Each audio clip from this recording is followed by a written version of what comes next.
મિત્રો, તમારી શાળા તમારું બીજું ઘર લાગ્યું છે ક્યારેય? ચાલો જાણીએ એક વાર્તા દ્વારા. મારી શાળા, મારું બીજું ઘર. એક નાનકડા ધામમાં આરવ નામનો એક વિદ્યાર્થી રહેતો હતો. આરવ દરરોજ ખુશીથી શાળાએ જતો, કારણ કે તેની શાળા તેના માટે માત્ર ભણવાની જગ્યા નહોતી, પરંતુ જીવન શીખવાની જગ્યા હતી. શાળા એક સુંદર અને શાંત સ્થળ હતું. સવાર પડે ત્યારે શાળાના પ્રાંગણમાં બાળકોના હાસ્ય અને વાતો ગૂંજતા. આરવને આ વાતાવરણ બહુ ગમતું. શાળાના શિક્ષકો ખૂબ દયાળુ અને મહેનતુ હતા. તેઓ વિદ્યાર્થીઓને માત્ર પાઠ્યપુસ્તકનો અભ્યાસ જ નહીં, પણ જીવનના મહત્વના પાઠ પણ શીખવતા.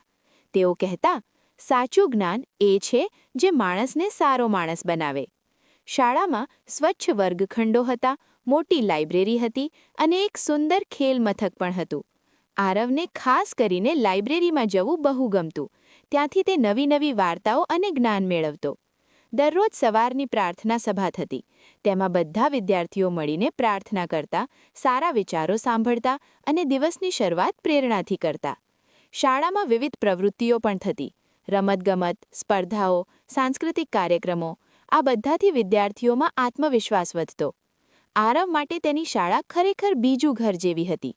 ત્યાંના મિત્રો સાથે રમવું, શીખવું અને હસવું, આ બધું તેની યાદોમાં ખાસ સ્થાન ધરાવતું. એક દિવસ આરવે તેના શિક્ષકને પૂછ્યું, શાળા એટલી મહત્વની કેમ છે?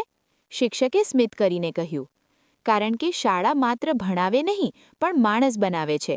અહીંથી જ જીવનનું સાચું માર્ગદર્શન મળે છે. આ શબ્દો આરવના દિલમાં રહી ગયા. તેણે નક્કી કર્યું કે તે મહેનત કરીને એક સારો અને જવાબદાર માણસ બનશે. સમય પસાર થયો, પરંતુ આરવ માટે તેની શાળા હંમેશા તેની યાદોમાં એક પવિત્ર સ્થાન બની રહી. મિત્રો, આ વાર્તા શીખવે છે કે શાળા માત્ર ભણવાની જગ્યા નથી, પરંતુ જીવન ઘડવાની જગ્યા છે. સારી શાળા અને સારા શિક્ષકો આપણા ભવિષ્યને પ્રકાશિત કરે છે. જીવનમાં આગળ વધવાની પ્રેરણા પણ શાળા જ આપે છે. શાળા એ જીવનનો પાયો છે, જે આપણને આગળ વધતા ઊંચાઈ સુધી પહોંચાડે છે. માટે શાળા એ આપણું બીજું ઘર છે. તમને પણ તમારી શાળા યાદ આવી ગઈ હોય તો કોમેન્ટ કરો શાળા.